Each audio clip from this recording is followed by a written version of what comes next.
presentation. Assalamu alaikum, everyone. Waalaikum Thanks to Islamic Center of Wheaton, Ignat Relief, and anyone else who was involved in organizing this talk. This is a form of Sadaqah Jariyah. We can talk about dawah all the time, but when it comes to Muslim causes, first we need to be aware of what is the issue. Only then, thank you, yeah. Only then can we do something about it. One of the things, can we dim the lights a little bit, please? Sure. Because I doubt if anyone can read all of this. And there's a reason I'm using this font, so we'll talk about that in a second. Brother now talked about several issues, which I'm not going to be able to cover in my presentation. Today's presentation is a smaller segment, the early history of the conflict and some of the myths shattered. Inshallah, next Sunday, I've been invited here again for a potluck dinner. That will be a fuller presentation, so please feel free to join us. And I hope you do join us because it will be a lot of work. And this is just the analytical part. Next Sunday, inshallah, it will be analytical and emotional because you can't talk about this issue without getting emotional. Because that's, at the end of the day, that's what this is about. You can do the analysis all you want, but when you're not able to talk, I have about 300 relatives in the US who have not been able to talk to their relatives, their not just first cousins, family members, for over a month, including the mayor of Srinagar. So much for being involved with the government of India, because they have betrayed us time and time again. So today's talk, I've been involved in several organizations, alhamdulillah, over the years, but I make these presentations on my own. So if you like it, I'll take the credit, but if you don't like anything, you can go and complain to the organizations that have been about. One word, I'm often asked, why do I use such fonts and such font size and font color, background color? This is an absolute no-no in any corporate presentations. But here are the reasons. The dominant black background reflects the bleakness of the issue. The red font is for the bloodied history of Kashmir. But as Muslims, we are supposed to be eternally optimists. As long as there's a God, as long as there's Allah, there's hope in us. And that's what's reflected at the bottom with this light over the horizon. Kashmir, heaven on earth, famous for its immense beauty since time immemorial. There's a quote from an American traveler 105 years ago who somehow ended up in Kashmir, and he said, "Here we have the most splendid amphitheater in the world." And these are just 4 glimpses of the most scenic part of Kashmir. So what is the significance of the Kashmir issue? And I should have said the Kashmir issue. It's the oldest unresolved international conflict in the world.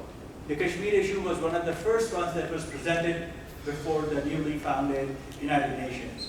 The issue hasn't been resolved yet, of course, but it has not been defeated either. And as long as any one of us are alive till our last breath, it is not going to be defeated.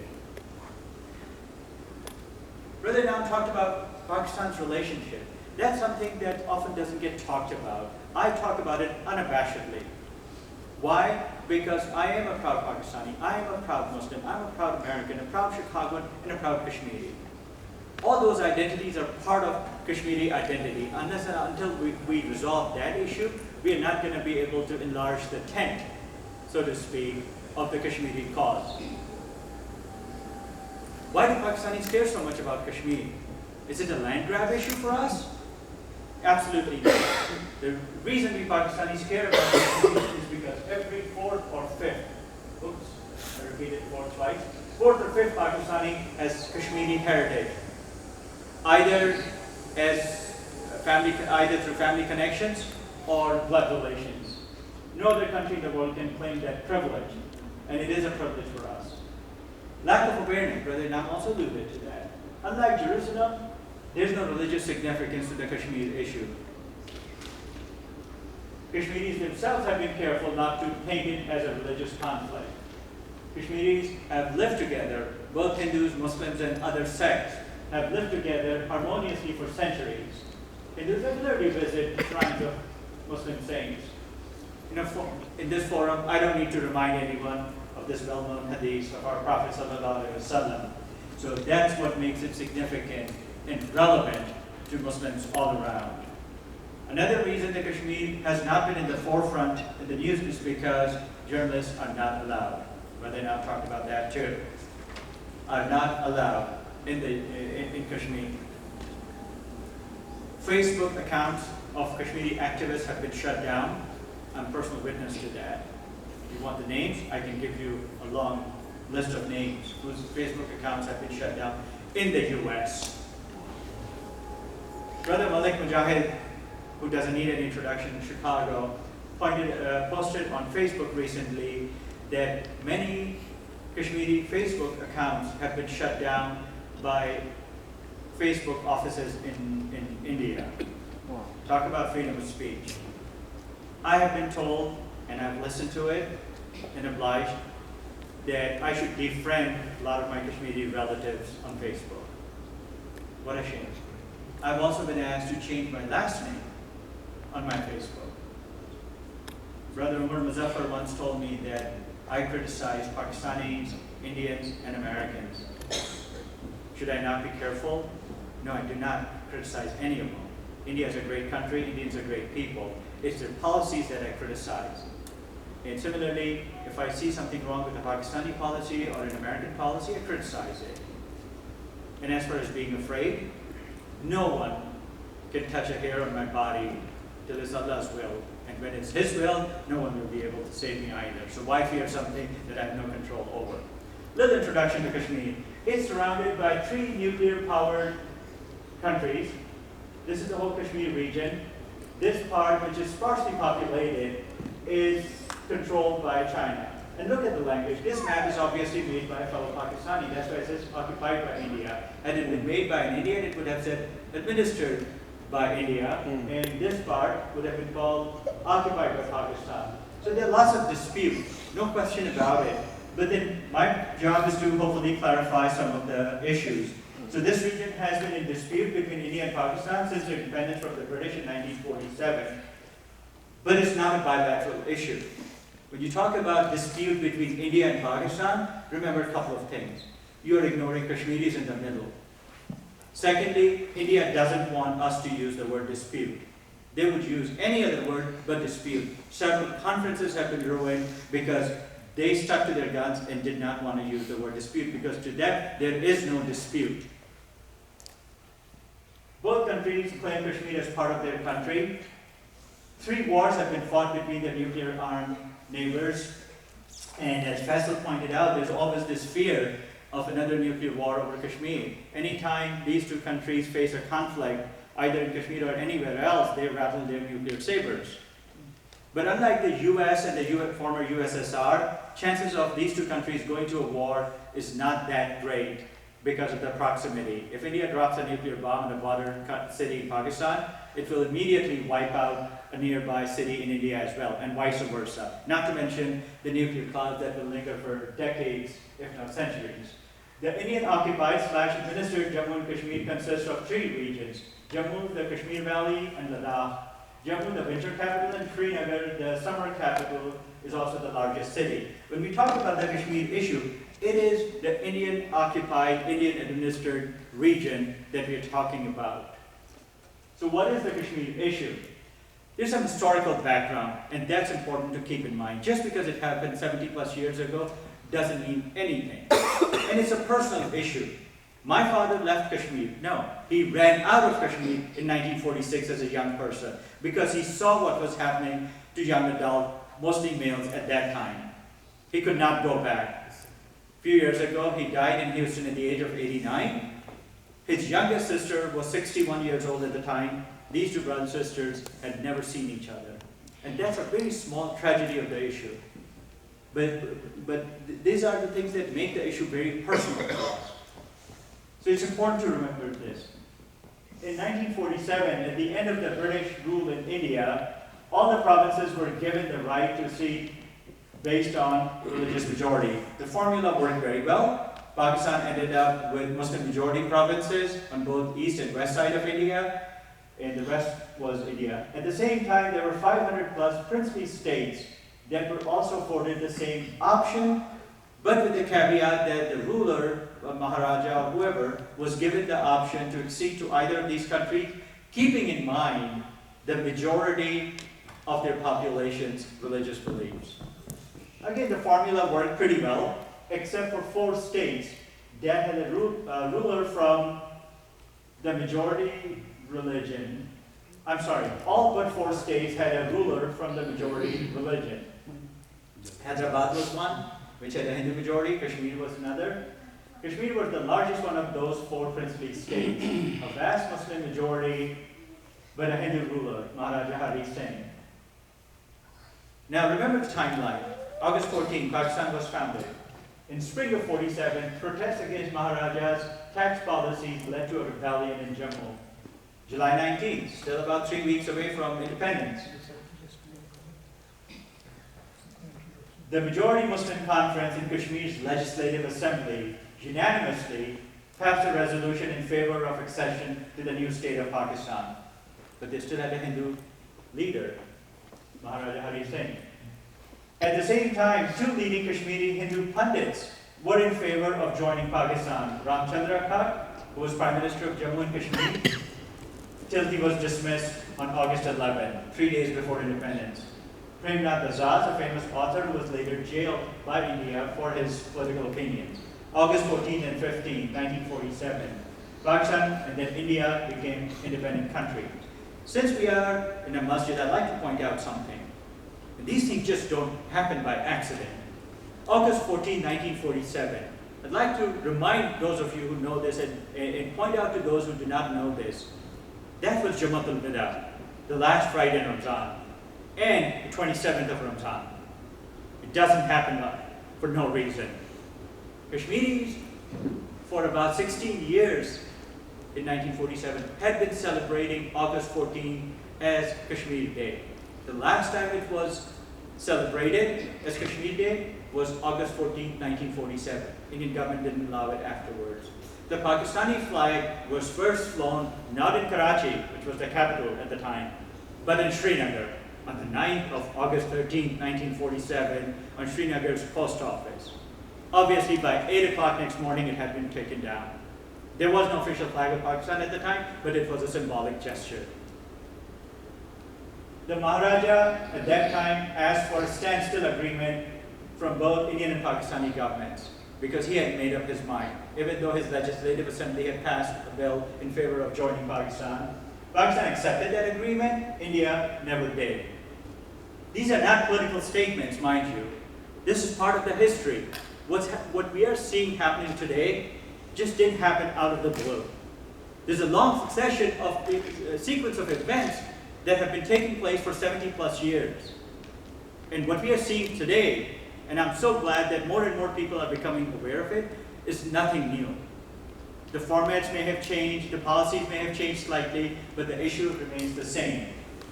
Continuing with August 47, Jinnah, Pakistan's founder, after independence, requested the Maharaja for a vacation in Kashmir. Maharaja declined, raising suspicions about the standstill agreement. Pakistan received at the same time intelligence reports about Indian forces being invited to Kashmir by Maharaja. Over the next 3 months, there were communal riots in Jammu where 150,000 to 250,000 Muslims were massacred within 2 months. That's a history that we Muslims in America have no clue about. We Pakistanis have no clue about. We Kashmiris have no clue about. 150 to 250,000 people in 2 months massacred. The population was going to be decimated in Jammu. And what you're seeing now is not much different. October 47, Pakistan's founder Jinnah asked his British commander-in-chief to intervene. Pakistan was not given its share of army. Most of the senior officers were Britishers who had just come back from the Second World War. They were not interested in getting involved in a war that doesn't involve Britain. They were waiting for their cushy retirement in England. So he flatly denied. That's an act of treason. But Jinnah had a lot more issues to work with, being the leader of a new country, so he let it go. He asked some of the tribal leaders, and these are the same tribes and sorry, it's been a long day, and their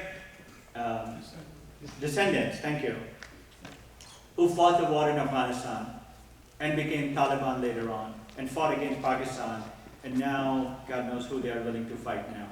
So this ragtag militia and a few senior Pakistani officers who took leave of absence went to fight this war in Kashmir. This was a ragtag militia. They didn't have any training, they didn't have any arms, and they were not disciplined. So they had some early gains. Then they got involved in other things that was not their business. And there was a window of opportunity to capture the airport in Srinagar. They missed that opportunity. India was able to land its forces, airlift them in Srinagar at the airport, and the whole thing fell apart. How India was able to get there is also a nefarious history. Some British officers changed the formula of the geographic map which was agreed upon for independence. They gave a small district, which was Muslim majority district, to India, just so that Indian forces could pass through that district of Gurdaspur into India. Maharaja Hari Singh asked for India's help. Mountbatten, who was the ruler of India at the time, upon Nehru's insistence, asked for extension in return for help, with the understanding that this would only be a temporary arrangement. Yeah, temporary for the last 70 years. And will be settled by a referendum or a plebiscite, neither of which has ever taken place. Indian forces airlifted Srinagar, as I said before, and took over the airport. Their path to Kashmir was made possible by violating the Division Act. October 27th, the day that Kashmiris throughout the world, and along with Pakistani, celebrate as a Black Day, Maharaja Hari Singh sounded the accession. Remember these words. Here's that infamous instrument. For decades, it was not found. To put things in perspective, imagine if the American Constitution, the original copy of the Constitution, was not discovered for decades after its independence. This is from the National Archives of India. There's a link if anyone is interested. But here's the key thing to remember. If you don't remember anything from this talk today, remember this. This document was signed late August 1947. Typed up. That was the typed up date. It was crossed out by Mountbatten, whose signature appears here, and it was changed to October. So they had plans from the time of independence to accede to India, and this so-called tribal invasion by Pakistani militia was used as an excuse for this accession. That destroyed Kashmiri life for the past 3 generations. That document destroyed Kashmiri life for the past 3 generations. Subsequently, India went to the United Nations, and it was one of the first issues before the United Nations. Several resolutions were passed. Something like 23 resolutions have been passed by the UN about Kashmir. The gist of it is that India's claim that Kashmir is an integral part of India has been declared illegal. Subsequent UN resolutions call for a plebiscite once peace is restored. That's a critical clause. Once peace is restored. Unfortunately, these resolutions never said what peace is. Who gets to determine if the peace has been restored or not? And established self-determination by the Kashmiris as the governing principle for the dispute settlement. A plebiscite and any referendum to gauge Kashmiri people's desires never took place. I do not have any hope of such a plebiscite, such a referendum ever taking place. Why? Because India will always resort to this clause that if peace has been established there, and hide behind it to say peace is not there, so no plebiscite. It's also not said in any of those UN resolutions who gets to have the plebiscite. The UN, India and Pakistan together, India itself. None of those things have ever been resolved. So the UN resolution, at the same time, UN resolutions are the constitutional base for the solution of Kashmir. Kashmiris on the Indian occupied side will never accept any resolution unless it's backed by the UN. Imagine peace. That's what all of our talks have been about. That's what all of our activism, rallies, protests have been about. The other speakers will talk more about it. But what will it accomplish? A peace in Kashmir will marginalize the reason for extremist agenda. There are a number of terrorist organizations, possibly some backed by Pakistan, directly, indirectly, maybe, maybe not, we don't know, and we may never know for the next 100 years. But the bottom line is that having peace in Kashmir will nullify their agenda. A peaceful settlement will allow Kashmiris to enjoy the economic benefits of peace. The ultimate responsibility for finding a solution rests with the Kashmiris themselves. That's my agenda, that's my assertion. Developing water resources and roads along the borders with Afghanistan alone will bring greater peace to Afghanistan as well. No wonder it's been said for close to 2 decades now that the road to peace in Afghanistan goes through Kashmir. And that's no exaggeration, nor is it a cliche. So unless and until the Kashmiri dispute is settled by a just, fair, and equitable settlement by the voices of the Kashmiri people, there can be no normalization of relations between India and Pakistan. This is by Kashmiri American poet Agha Shahid Ali. Some of this is not clear, so I'll read it. We shall meet again in Srinagar, by the gates of the Villa of Peace, our hands blossom into fists, till the soldiers return the keys and disappear. Inshallah. Say inshallah, guys. Inshallah. Use this information. One thing I'd like to point out, Brother Inam also alluded to it. There are 600 to 800,000 Indian security forces in Kashmir. Kashmir's population is 13 million or so. Let me put things in perspective. Do you have a question, sir? Oh, okay. Let me put things in perspective. In Afghanistan, which has a population of 20 million, a little more than Kashmir, at the height of U.S. occupation there were 140,000 American soldiers. 20 million, 100,000 Americans. In Iraq, with a population of 40 million, twice the size of Afghanistan, at the height of U.S. occupation, there were 140,000, a little more than that, less than 150,000 U.S. soldiers in Iraq. 20 million, Afghanistan, 100,000. 40 million Iraqis, 140,000 American soldiers. Put that in perspective. 13 million Kashmiris, 600 to 700,000 Indian soldiers. Wow. Thank you very much. Allahu Akbar.